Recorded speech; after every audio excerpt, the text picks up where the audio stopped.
KPCC acting പ്രസിഡന്റായിരിക്കെ M Hasan തിരിച്ചെടുത്ത നേതാവിനെ K Sudhakaran വീണ്ടും പുറത്താക്കിയതിൽ ഒരു വിഭാഗത്തിന് അതൃപ്തി. എം.എ. ലത്തീഫിനെതിരായ നടപടി ഏകപക്ഷീയമായാണെന്നാണ് വിമർശനം. നടപടിയിൽ എം ഹസനും നീരസമുണ്ട്. തീരുമാനത്തിനെതിരെ എ.ഐ.സി.സിയെ സമീപിക്കാനാണ് ലത്തീഫിന്റെ തീരുമാനം. അധ്യക്ഷ സ്ഥാനത്തേക്ക് മടങ്ങിയെത്തിയതിനു പിന്നാലെ എം ഹസനെതിരെ സുധാകരൻ നടത്തിയ പ്രസ്താവനയിൽ തന്നെ നേതൃത്വത്തിന് അതൃപ്തിയുണ്ടായിരുന്നു. എം.എ. ലത്തീഫിനെ പാർട്ടിയിലേക്ക് തിരിച്ചെടുത്ത ഹസന്റെ തീരുമാനം റദ്ദാക്കുക കൂടി ചെയ്തതോടെ സുധാകരനെതിരെ അമർഷം പുകയുകയാണ്. എ ഗ്രൂപ്പ് നേതാക്കൾക്കാണ് അതൃപ്തി കൂടുതലും. കെ.സി. വേണുഗോപാലും വി.ഡി. സതീശനുമായി കൂടിയാലോചന നടത്തിയതിനു ശേഷമാണ് എം.എ. ലത്തീഫിനെ പാർട്ടിയിലേക്ക് തിരിച്ചെടുക്കാൻ എം ഹസൻ തീരുമാനിച്ചത്. എന്നാൽ ഈ തീരുമാനത്തിൽ സുതാര്യതയില്ലെന്ന് ചൂണ്ടിക്കാണിച്ചുകൊണ്ടാണ് നടപടി സുധാകരൻ റദ്ദാക്കിയിരിക്കുന്നത്.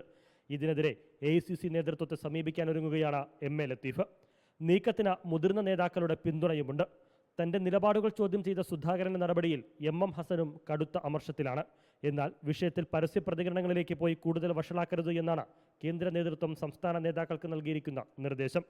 ആക്ടിംഗ് പ്രസിഡന്റായിരിക്കെ എം ഹസൻ കൈക്കൊണ്ട മറ്റു തീരുമാനങ്ങളും സുധാകരൻ തിരുത്തുമോ എന്നതാണ് പാർട്ടി നേതാക്കൾ ഉറ്റുനോക്കുന്നത്. Reporter Al Ameen, in Reporter, Thiruvananthapuram.